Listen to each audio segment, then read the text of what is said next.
అమ్మరే కొండ పైకం కోసం పెండ కూడా తింటారు కొంతమంది బద్మాషిగాళ్ళు. గింత మాట ఎందుకనో ఎరికేనా? ఇది చూసినాక మీరు కూడా అంటారు నా లెక్కనే. ఇగో ఈడ మిక్సీ, బిందె, నూనె ప్యాకెట్లు, యూరియా సంచులు కనిపిస్తున్నాయి కదా, అవిటితోని ఏం చేస్తారో చూడుండ్రిగా. చెయ్యరా వారి. మిక్సీలో నూనె పోసిండు కదా, ఇక ఒక చెంబెడు పాలు పోసిండు, అందులో ఇంకో చెంబు నిండా నీళ్లు పోసిండు. ఇక దింపుతున్నాడు చూడు కట్కేసి. తీసి బిందెలో పోస్తున్నాడు కదా, ఇక ఆ బిందెలో ఇంత పాల పౌడర్ వేస్తున్నాడు. ఏయసు ఇంకా మామూలునే చూస్తున్నావు లొటపీసు. ఇక నల్ల నీళ్లు వాటి తీసుకపోయి ఆ బిందెలో పోస్తున్నాడు. ఇక చెయ్యి పెట్టి అదంతా లొడపెడుతున్నాడు. అందులో ఇంత యూరియా కలిపి అన్ని కలిపి లొడపెట్టి అందులో నీళ్లు పోస్తాడు. అంటే లీటర్ పాలు, 9 లీటర్ల నీళ్లు, చేన్లకు చల్లే యూరియా, చెడిపోయిన నూనె ప్యాకెట్, ఇవన్నీ కలిపి వీడు పాలు తయారు చేస్తున్నాడు అన్నట్టు. ఏడాది 2 ఏళ్ల సంది ఇట్లా తయారు చేస్తున్నాడట. ఇట్లా కల్తీ పాలు తయారు చేసి క్యాన్లలో పోసుకొని ఏం చేస్తున్నాడో వాడిని అడుగుదాం.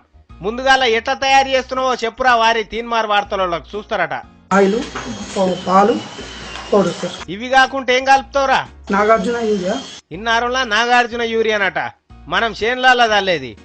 ఏడ పోస్తావురా ఈ పాలు తీసుకపోయి? ముకుంద డైరీలో వస్తుంది సార్. ఎవరు కలుపుమంటున్నారు నిన్ను యూరియా గీరియా?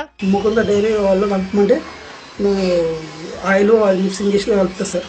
చూసిండ్రా, ఈ కల్తీ పాలు తీసుకపోయి ముకుంద డైరీలో పోస్తున్నాడట. వాళ్ళు కలుపుమంటేనే కల్తీ పాలు తయారు చేసి ఇట్లా యూరియా, నూనె కలుపుతున్నాడట. ముకుంద పాలే తాగుతున్నారా మీరు? ప్యాకెట్లు కొనుక్కొచ్చుకొని ఎరువుల మందు, పురుగుల మందు కలిపిన పాలు తయారు చేసి ఇట్లా పబ్లిక్ పానాలతోని ఆటలాడుతున్నారు. వీళ్ళ నోట్లే మన్నుబయ్యా. ఈ లుచ్చగాలు తాగుతారా ఈ పాలు పురుగుల మందు కలిపినాయి?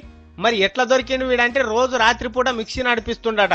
ఇక సప్పుడుకు చుట్టుముట్టోళ్ళకి అనుమానం వచ్చి పోలీసు వాళ్ళకి చెప్పిండ్రట, సారు ఈ ఇంట్లోకి ఇట్లా అవుతున్నదట అని. ఇక పోలీసు వాళ్ళు వచ్చి పట్టుకున్నారు. వాని యూరియా బస్తాలు, గీరియా బస్తాలు, కల్తీ పాలు అన్ని వేసుకొని పోయి 4 దంతున్నారట. ఏడేడ తయారు చేస్తున్నారు ఏం కథ అని. కానీ చూడుండ్రి మనల్ని ఎంత మోసం చేస్తున్నారో. మీ ఇష్టం ఆ పాల కథ. ఇగో ఇది.